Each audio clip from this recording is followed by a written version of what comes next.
In a survey conducted by Northwestern Mutual, a prominent insurance company, it was revealed that a staggering 7 out of 10 Americans consider themselves to be part of the middle class. However, when scrutinizing this claim, it becomes apparent that the middle class is actually shrinking. Research from the Pew Research Center indicates that only 29% of the population can be classified as middle class, with 19% residing in the upper class. So this begs the question, are these self-proclaimed middle-class individuals truly part of the socio-economic category? In order to shed light on this matter, certain signs can be observed to determine one's true classification. So today, I'll take you to decoding middle-class social status. If you're new to the channel, hit that subscribe button and that little notification bell icon so that you don't miss out on any of our video updates. Plus, it helps us spread the ThriveWise love to help more people thrive wisely. Now, let's begin. Firstly, one of the most accurate ways to gauge middle-class status is by evaluating one's income bracket.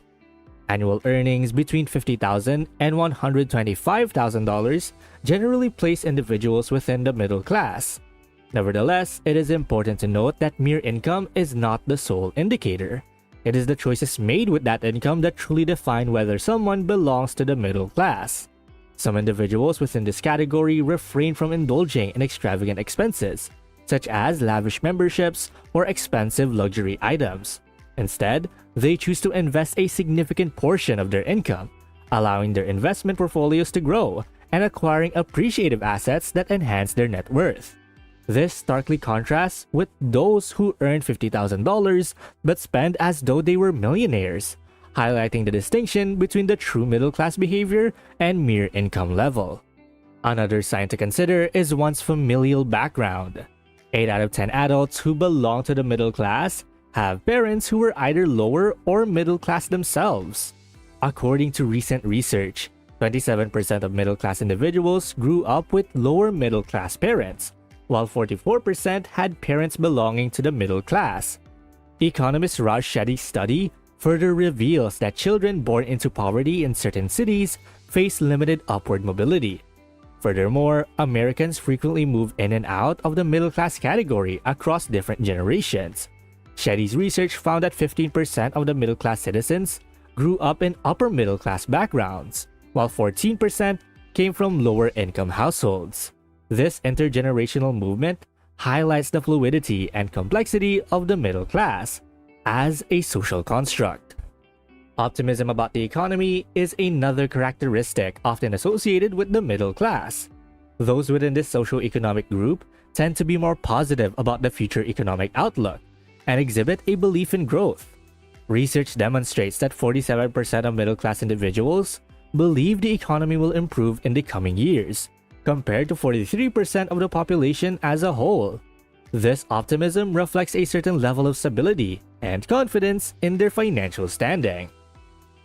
Another notable trend among middle-class individuals is their inclination to invest in their health. Many own their own exercise equipment, such as exercise bikes, yoga mats, or treadmills, allowing them to engage in physical activity from the comfort of their own homes. While this may seem like a commonplace occurrence, owning home exercise equipment is actually considered a sign of wealth. Lower-income citizens often view it as a luxury, as they struggle to afford such items.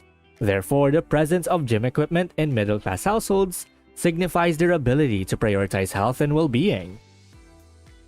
This is because healthcare costs pose a significant challenge for the middle class.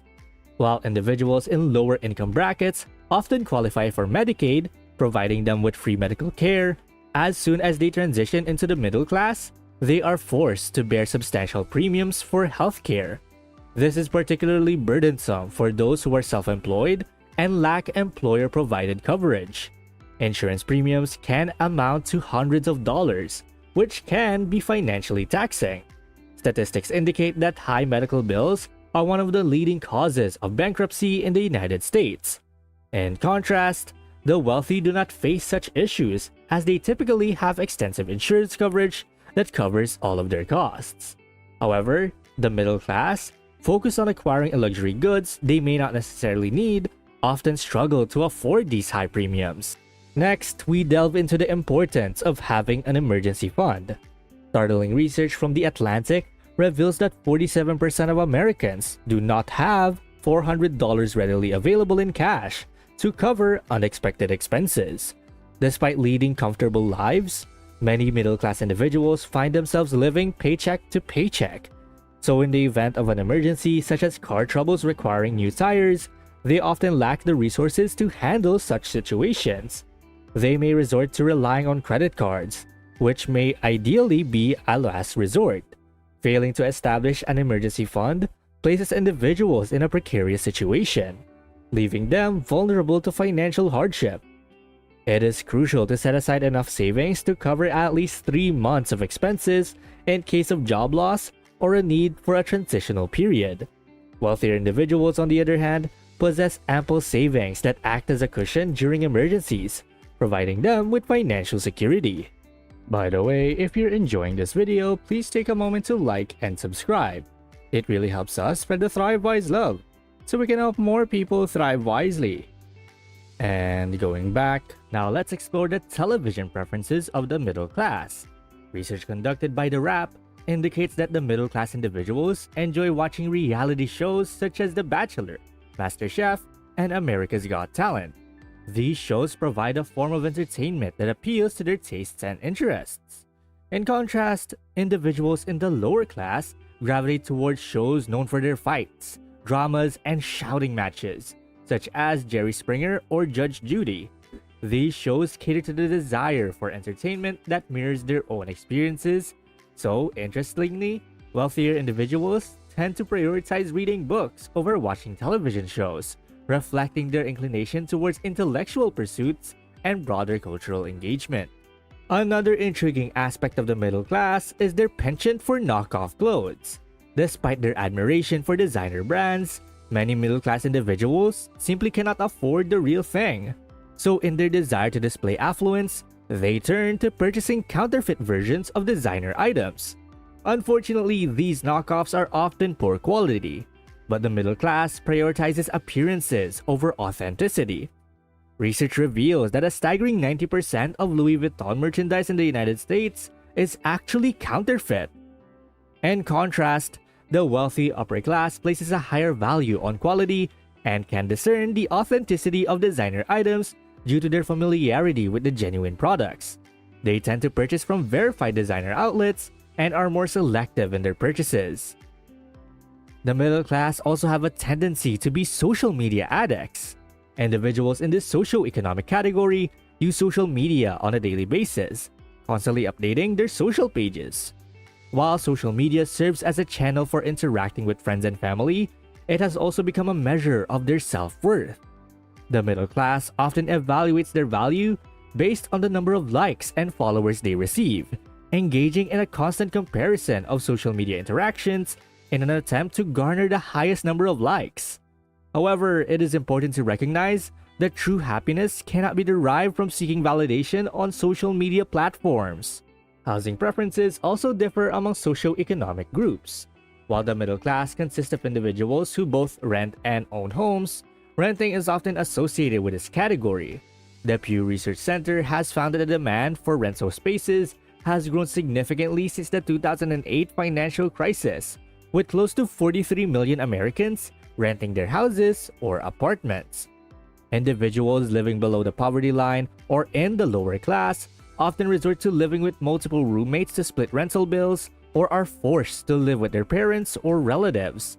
On the other hand, the wealthy tend to own multiple homes, viewing renting as a waste of money. They believe that owning a home that can be sold later at a premium is a worthwhile investment and are more than willing to take out loans to acquire such assets. While renting may seem suitable for shorter periods, it hampers the accumulation of equity over the long term. Furthermore, the middle class places a high value on credentials. They prioritize a person's educational qualifications and professional credentials over the amount of money they earn. For example, a lecturer with a PhD earning $30,000 would be considered higher in social status than a plumber earning $70,000 annually. Despite the lecturer earning less and potentially facing financial struggles, they would be seen as middle class, while the plumber would often be categorized as blue collar or working class. This emphasis on credentials reflects the middle class valuation of knowledge and expertise, recognizing the social capital associated with higher education and specialized skills.